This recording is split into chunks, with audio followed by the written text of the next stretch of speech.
You ever wonder if just one conversation could change everything for your family? Well, today we're going to talk about a simple but, man, a really powerful ritual that's designed to do exactly that.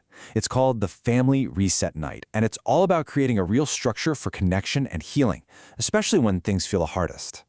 This quote, this just gets right to the heart of it, doesn't it? So many of us, we have this deep, deep love for our family, but we're also terrified of saying the wrong thing and just causing an explosion. So what do? We stay quiet. But that silence, it can be just as damaging.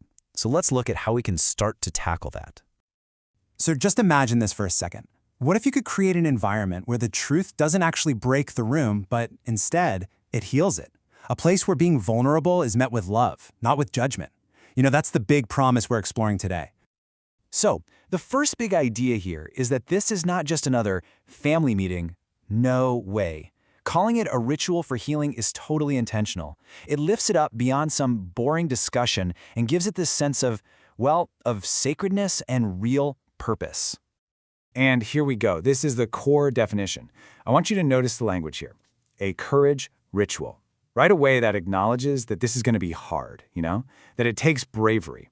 This isn't about one person fixing another. It's about this shared act of releasing burdens and healing together. How powerful is that?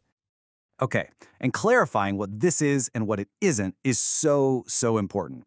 This process makes it crystal clear right from the start. This is not therapy. It's not a courtroom. We're not here to debate who was right or wrong. The only goal is to create a space where you listen first. Seriously, setting that expectation is what makes the whole thing even possible. And that safety? It doesn't just happen on its own. It's built on a foundation of really clear, really simple rules that everyone agrees to follow before a single word is even shared.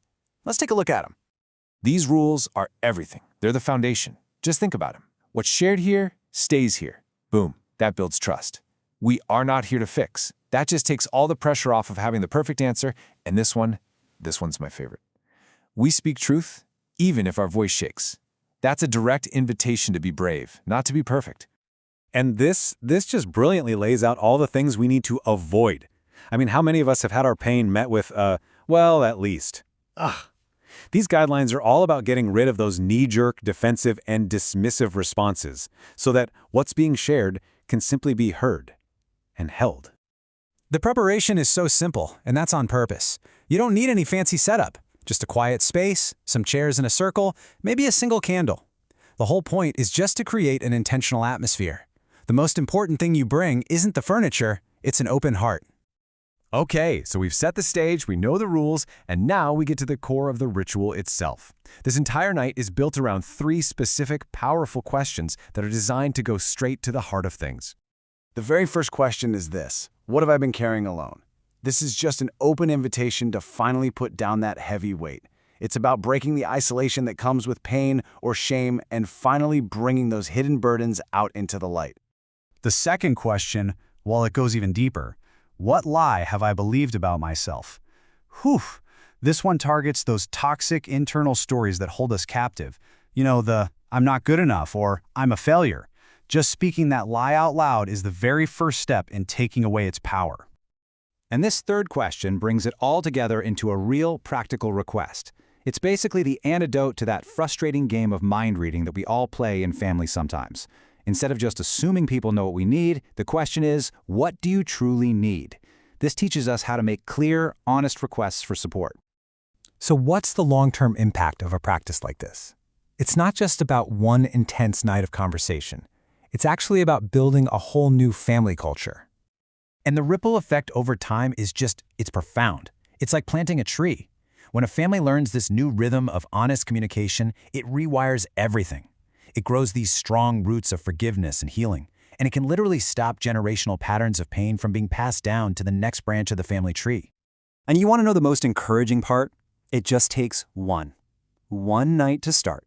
You don't have to commit to doing it every single week. You can just start with one. After a crisis, during a holiday, or, on a random Tuesday. The first time is the hardest, for sure, but it's also the most transformative. This is the declaration they use to close the circle. And it's not just some nice saying, it's a statement of faith in the whole process.